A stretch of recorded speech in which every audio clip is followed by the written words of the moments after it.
जो प्रेम था, जो भक्ति थी, जो तड़प थी उनके अंदर, जो जिज्ञासा थी, जो सेवा की भावना थी, वो बड़ी श्रेष्ठ थी।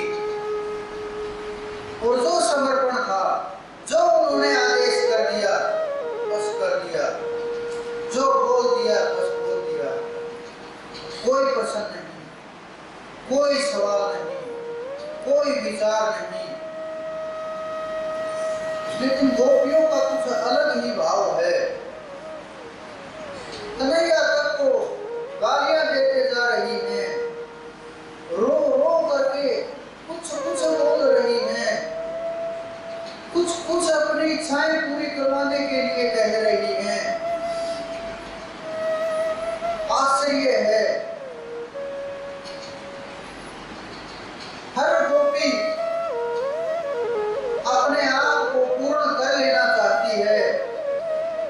नारी का जो शरीर है, नारी का जो भाव है, वो ग्रहण करने का है, आक्रमण करने का नहीं, ग्रहण करने का है।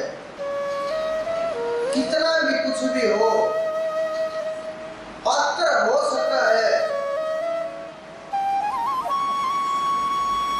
इन्विटेशन हो सकता है, लेकिन हाँ आक्रमण नहीं हो सकता। लगभग असंभव तो नहीं कहूंगा मैं, क्योंकि हो सकता है 1% उस परमपिता परमेश्वर के चरणों में सब कुछ अर्पण करके राधा जी की तरह से आक्रमण भी कर दे, लेकिन लगभग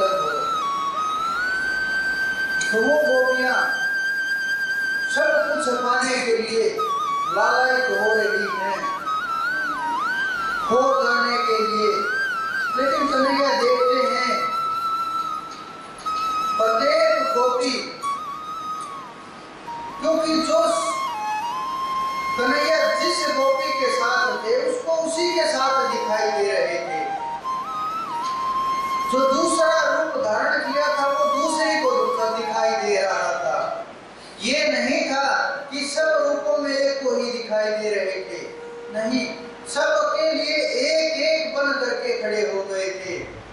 तो सबको ये अहंकार हो गया, ये तो तुम्हारे ही हैं, ये तो तुम्हारे ही हैं, तुम इससे सुंदर हो, तुम मुझसे बेहतर हो, तो तुम इससे बेहतर नाच सकती हो, तुम इससे बेहतर लुभा सकती हो, इस कारण से कान्हा तुम्हारे हैं।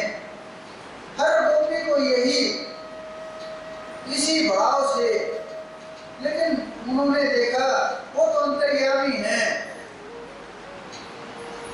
पुरुष रूप हैं, मन को जानने वाले हैं, एक एक शब्द को पकड़ने वाले हैं, तेज रूप हैं, भाव को ग्रहण करने वाले हैं। जो ही मन के अंदर अहंकार उत्पन्न हुआ वो छोड़ करके चल दिए सबको राधा जी के साथ। बड़ा विलाप होने लगा, बड़ी तड़प होने लगी, बड़ी खोज होने लगी। वो न कहीं जाते हैं न कहीं आते हैं, लेकिन जब विकार उत्पन्न हो जाते हैं तो वो हमें दिखाई नहीं पड़ते। जिस प्रकार हम सागर के अंदर अपना चेहरा देख सकते हैं, रुके हुए जल के अंदर, शीतल जल के अंदर, ठहरे हुए जल के अंदर, लेकिन अगर वही जल हिलने लगे, झाल आने लगे, ज्वार भाटा आए, चेहरा नहीं देख पाएंगे। उसी प्रकार से काम, क्रोध, मद, लोभ, मोह, अहंकार के ये लहरें उठने लगेगी तो नहीं रोक पाएंगे, नहीं चेहरा देख पाएंगे। इसी कारण से उन गोपियों को नहीं दिखाई दे रहा था और वो विलाप करने लगी, तड़पने लगी उस ब्रह्म चेतना के लिए। एक एक पल, लेकिन वो तो राधा जी के साथ जा रहे, फिर